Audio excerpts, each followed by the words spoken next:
As many in Iran celebrated Ayatollah Ali Khamenei's death, others mourned it.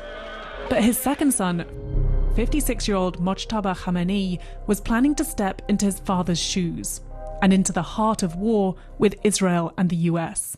Mojtaba Khamenei is Iran's declared new head of state, the spiritual leader for a brutal regime his father came to embody before he was slain by Israel and the US in joint strikes.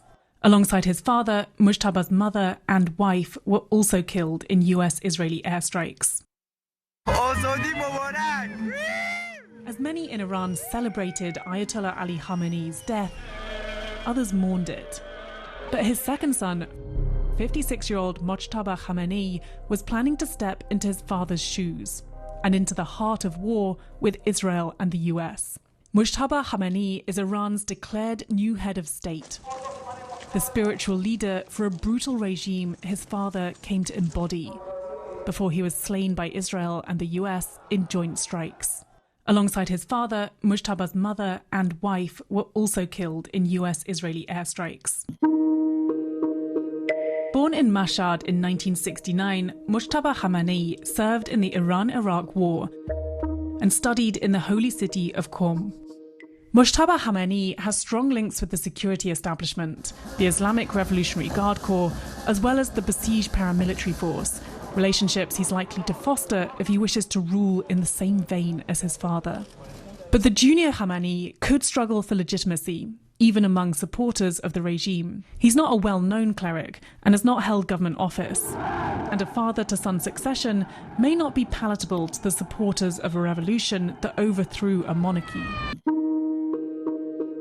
Born in Mashhad in 1969, Mojtaba Khamenei served in the Iran-Iraq War and studied in the holy city of Qom.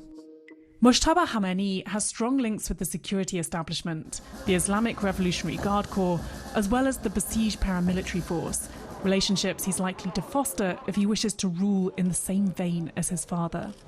But the junior Khamenei could struggle for legitimacy, even among supporters of the regime. He's not a well-known cleric and has not... Whatever is left of the Islamic Republic leadership clearly is saying a big no to Donald J. Trump. They are instead opting for continuity inside their regime. And in fact, I think they're doing more than that. They're essentially saying to Trump that, they're not going to be persuaded by his pressure campaign that we're seeing unfold, which is happening obviously mostly militarily, but also through the political messaging that Donald Trump has sent to Tehran over the course of the last 8-9 days now. So the appointment of Mojtaba Khamenei is the reflection of the fact that the hardliners in that system now have the upper hand. Not only are they saying they're going to continue this fight, at least in the short term militarily, but they're also saying politically they have a game plan. And that, as far as I can tell, in Washington should be a wake-up call, because whatever political agenda President Trump had in terms of changing Iran, right now that agenda is not happening. So much depends on the overall Israeli strategy. If they decide to double down, if they really decide to maintain this sort of confrontation and stay in this war in days, weeks, months to come, that's a political decision. It comes down to what Prime Minister Netanyahu wants to do. And it also comes down to the capacity of the Israelis to stay in this war, particularly if the United States decides to look for a way out.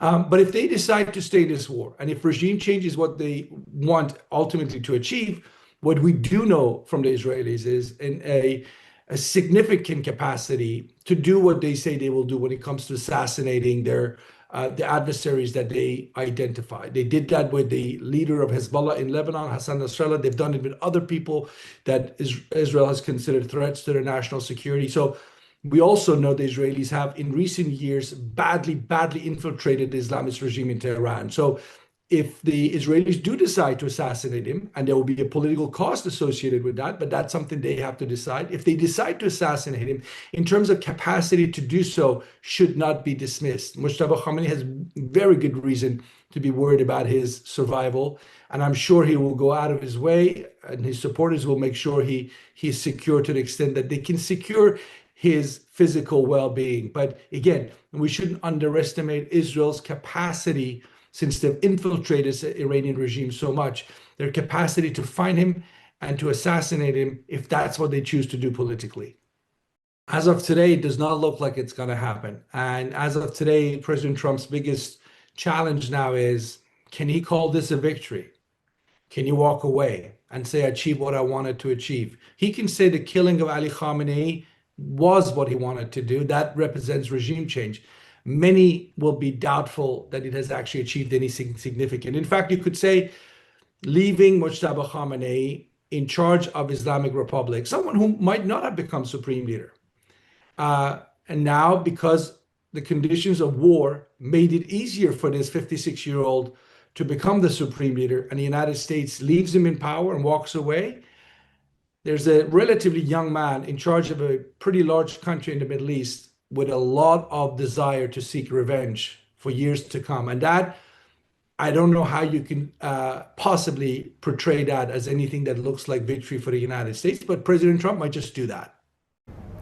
Iran has a new supreme leader. It's Mujtaba Khamenei, a son of the slain supreme leader Ayatollah Ali Khamenei, whose death on February 28th in an Israeli airstrike kicked off the Israeli-American war that has spread across the wider Middle East. Now, Mujtaba Khamenei is believed to be 56 years old and thought to be more hardline than his father, and he comes into power as Iran's theocracy faces perhaps its greatest challenge yet, this ongoing war that has seen sites across Iran destroyed, as well as Iran's paramilitary Revolutionary Guard, its Air Force and Army targeted and just pounding airstrikes. Now, so far, we haven't heard from Mujtaba Khamenei himself. It's expected that at some point he'll provide a pre-recorded statement to people of Iran trying to describe what his plans are. But what we've seen from the Guard, which has long had ties to Khamenei, is just these pounding attacks that have spread across to hit oil infrastructure as well as water desalination plants. And that is the lifeblood of the Gulf Arab states, and we're starting to hear more criticism from them. Saudi Arabia this morning issued a very stinging statement warning that Iran would be the, quote, biggest loser if it continued these attacks. So Khamenei comes into power, likely already targeted by Israel and possibly facing the greatest challenge that his country's theocracy has ever seen. It remains unclear just what he'll do, and it remains unclear just what will come next. 播报新闻是我的日常，必须时刻保持妆容和皮肤的最佳状态。当来到人生中最重要的时刻，也是 KS 逆时奇迹帮助我轻松驾驭，闪闪发光。KS 逆时奇迹活肤露全效精华、精华霜，多达5种 EGF 6大冻龄关键成分，保湿效果让我非常满意，小细纹也不再困扰我。我就是我自己的最佳女主角 ，KS 让我从容自信、光彩动人。我是我人生中的大女主，我的最爱我做主。KS 逆时奇迹系列热卖中，下单请上快点购，透过中天新闻网 App 下单立减50，或输入 CTI 推荐码有额外折扣。